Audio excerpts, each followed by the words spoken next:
Hello everyone, so welcome back. So in today's lecture we are going to start a new chapter, that is force.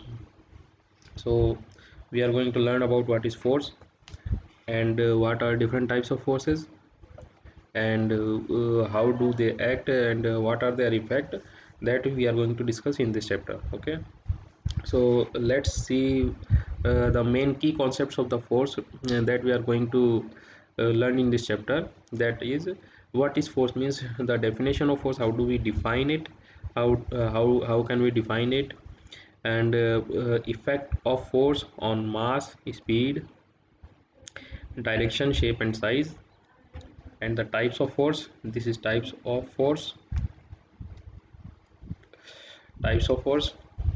And in the last we will understand what is friction and the frictional force. Okay, what is friction and the frictional force. Okay, so let's start with the definition of force. What is force?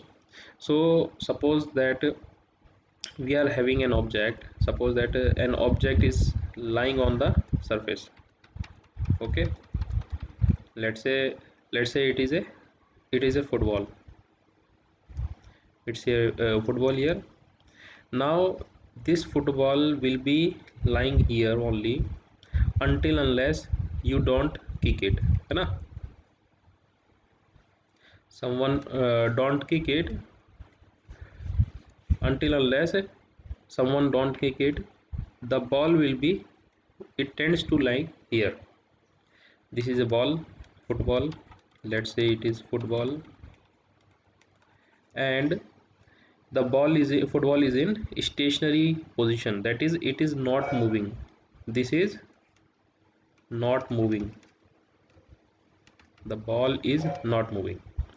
Now if we want to make it move, then we have to apply kick on it. We have to apply a kick on it. When we'll kick the football, then it will come in motion, and it will move from that position to a new position. Suppose that the first position is A, then after some time it will move to a new position, that is B. Okay, so what we are saying, when the football was stationary, it was not moving automatically or by its on its own, है ना? It was अपने आप ही ये अपनी position से move नहीं कर रही थी, but to move the football we need to kick it.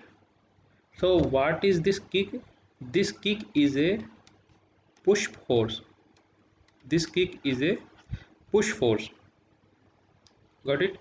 This kick is a push force. So we push the ball, and the football started moving. So this push is called as force. This will be called as force. So football was in rest. Football in rest. Then we kicked the football. Then we said that we have applied a force on the ball. Due to this force, the football started to move. Ball started to move. So these things happen now.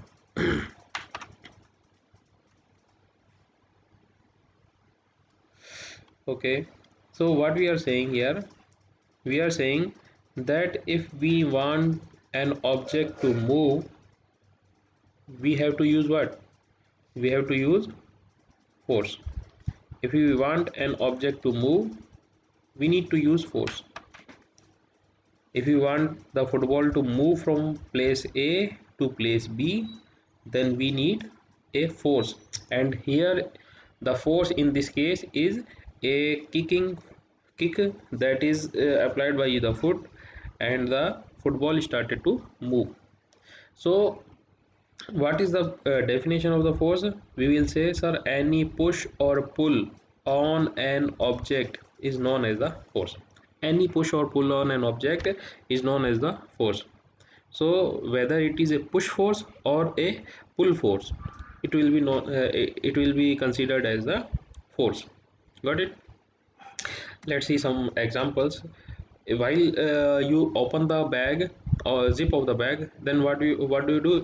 Does it open automatically, or does it open on its own? No, it doesn't open on its own. We have to apply some force on the zip, है ना?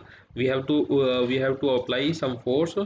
Suppose that this is your zip of the bag, and here it is a, you have yeah, this is the this is the part where do you held the key.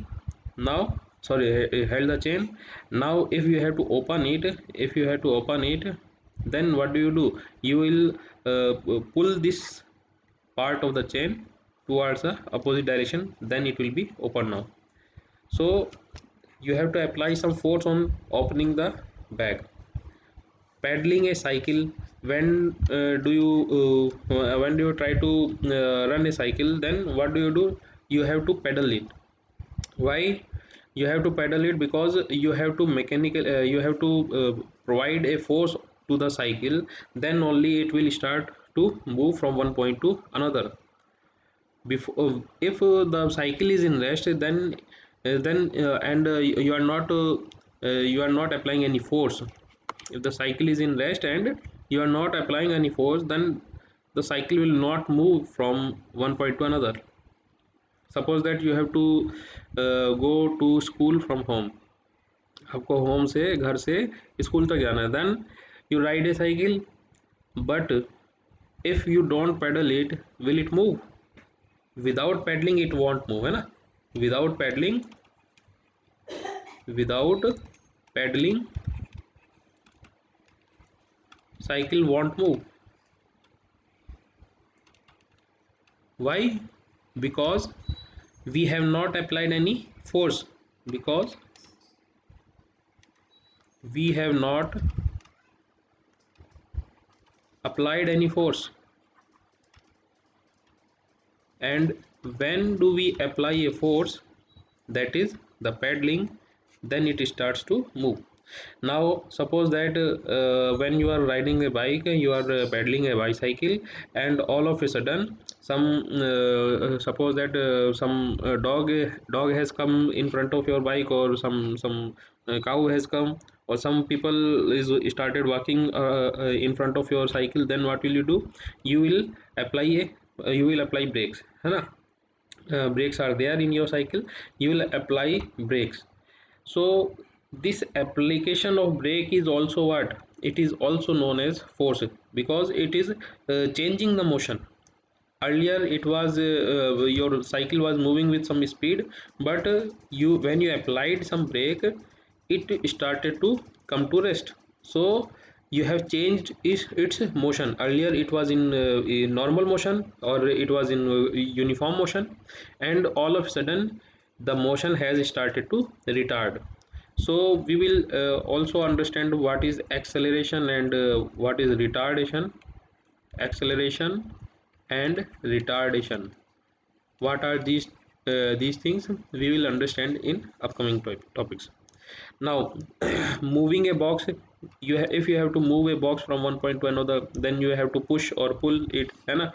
And the falling off an object, when it is dropped from a height, it is obvious that suppose that you are living in third floor of your building, and suppose that from the window of that building, if you will drop something, like suppose that you have taken a pebble here, you have taken a pebble, and you want to drop it.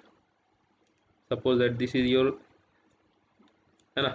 This here you are, this is your ground floor, first floor and second floor. This is second floor, this is second floor of your building, and here in the balcony you are standing, and you have taken some pebble in your hand, and you want to drop it. When you will drop it, it will directly go down, it won't go away or upside, it will go downside. Why it only goes to downside? Why it only goes to down? Why doesn't it go to up? It happens because of a special force which is known as gravitational force, which is known as gravitational force.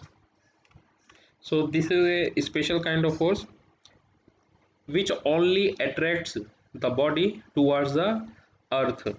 Gravitational force only attracts, gravitational force only attracts towards the center of the earth, towards the center of the earth. Understand? So gravitational is a special type of force which only attracts, which is attractive in nature only, and it attracts towards the center of the earth. We are moving on surface of the earth, but we don't fly in the sky. Why? Because when we'll try to fly in the sky, we'll always come downside, always come down towards the surface of the earth, because earth starts applying a force, that is gravitational force. Earth starts applying a gravitational force on us, and due to this force we have a tendency to come to downside, that is to the surface of the earth. Okay, so all these are examples of the force. Now let's see what are the types of forces. So there are many types of forces, based on whether it is balanced or unbalanced, means application of force or the nature of the force. On this basis we can divide them in many parts. But suppose first of all let's see what are the balanced and unbalanced force. Balanced and unbalanced force. Now suppose that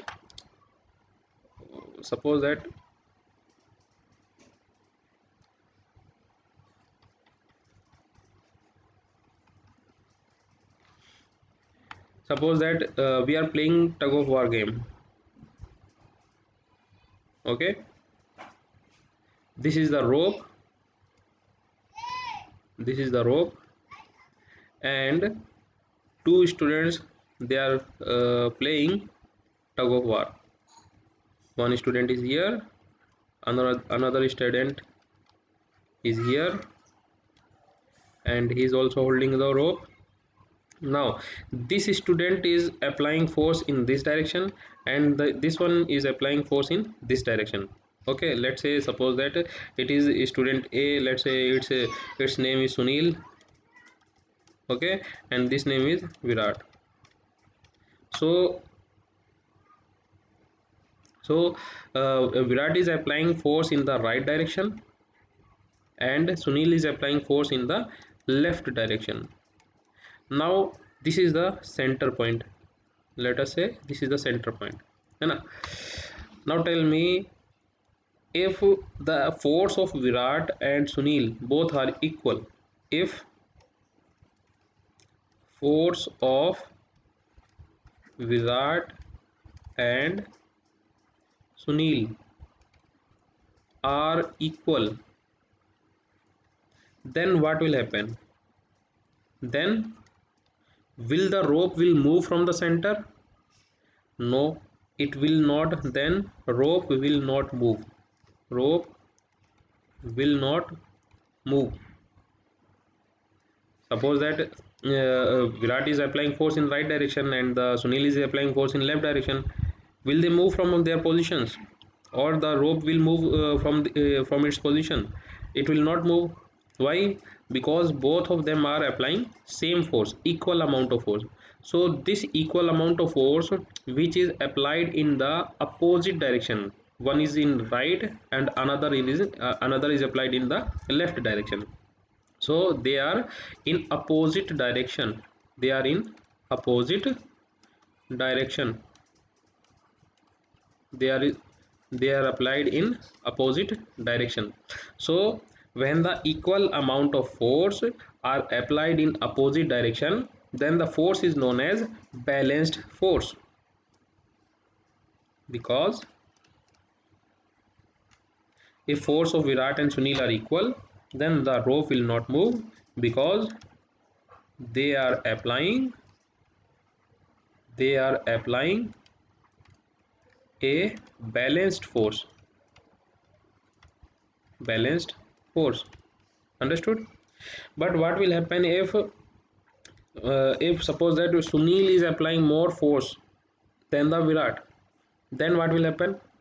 Then in that case the rope will start to move towards the left. It will start moving towards the left.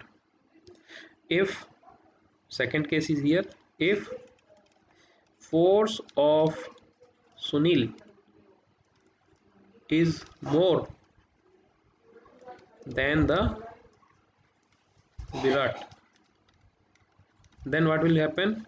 Then the rope will start moving. The rope will start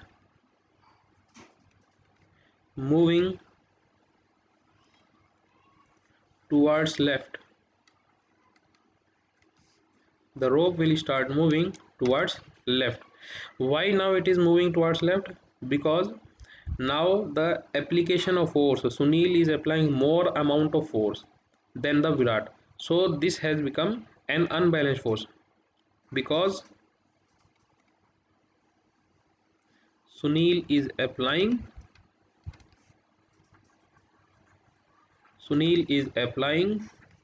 an unbalanced force. Understood it? So we have understood what is a balanced force and what is an unbalanced force. Now suppose that you are sitting on a chair, and what will happen if the chair cannot hold your weight? It will collapse down, and you will fall down. If the chair cannot hold your weight, then it will be collapsed. So that means that you have applied more amount of weight than it can withstand. आपने उसकी क्षमता से ज़्यादा amount का force कुर्सी पर, chair पर लगाया, so that it could not withstand, जिसकी वजह से वो वहाँ पर टिक नहीं पाई, वो झेल नहीं पाई। तो अगर आपने ज़्यादा अमाउंट का फोर्स लगा दिया तो उस कंडीशन में क्या होगा? चेयर जो है वो टूट जाएगी। So you have applied an unbalanced force. But what will happen if you are sitting on a chair and it is there is no problem in that chair? You are sitting on a chair, you are sitting comfortably, so we will say that we have applied a equal amount of force, that is the balanced force. We are applying a weight on the chair, and the the chair can withhold that weight, so it is a balanced force. So we have seen that in balanced force the force does not change its position, and in unbalanced force the object changes its position. It is the important thing. Let me write it here. In balanced force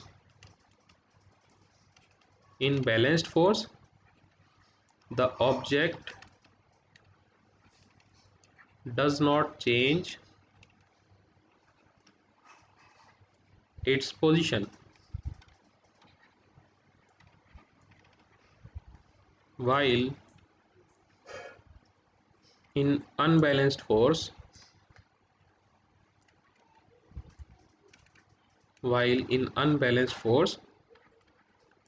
the object changes its position.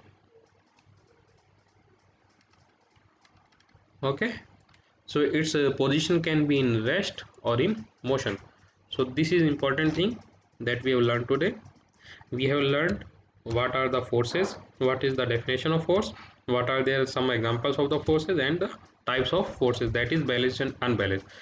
In upcoming lectures we will understand what are the different types of forces based on the nature of the force. Okay, till then study them and revise all these topics, note them down in your notebook, and we will discuss the rest of the things in the doubt classes. Okay, thank you.